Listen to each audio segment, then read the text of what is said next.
مروة بنت الرئيس اتحكم عليها بالسجن، ووفاء عامر طلعت براءة، والمحكمة قالت كلمتها في قضية تجارة الأعضاء. وأنا في الفيديو ده هحكي لكم القصة كاملة. خلاص، قضية وفاء عامر اتحكم فيها، ومروة يسري المعروفة بمروة بنت الرئيس اتحكم عليها وخدت حكم بالحبس 2 وغرامة 100,000 جنيه. والتحقيقات أثبتت إنها بتتهم الفنانة وفاء عامر باتهامات مش صحيحة، وادعت بالكذب إن وفاء عامر سمسارة أعضاء، لكن القضاء قال كلمته، وطلعت مروة ما عندهاش أي دليل على كلامها، والناس استغلت ظهورها على السوشيال ميديا وروجت بالكذب للإشاعات على المجني عليها الفنانة وفاء عامر.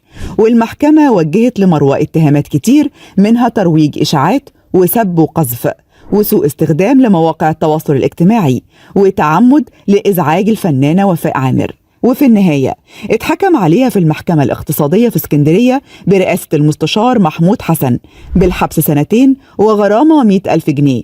واللي ما يعرفش الحكاية من أولها، فالقصة بدأت لما طلعت واحدة من صناع المحتوى اسمها مروة يسري، وعايشة في إمبابة، وبتدعي إنها بنت الرئيس مبارك والفنانة السابقة إيمان الطوخي. مروة كانت دايما بتطلع لايفات على حسابها الشخصي بتهاجم المشاهير والتيك توكرز، ومن ما بين اللي هاجمتهم كانت الفنانة وفاء عامر.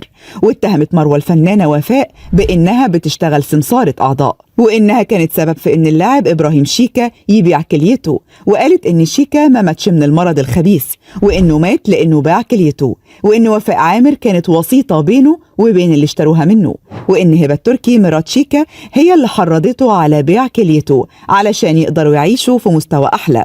لكن طبعا كل ده كلام غير صحيح، والمحكمة خلاص حكمت على مروة بالحبس، وبكده تكون الفنانة وفاء عامر بريئة، وكل اللي اتقال عليها مجرد إشاعات ملهاش أي أساس من الصحة.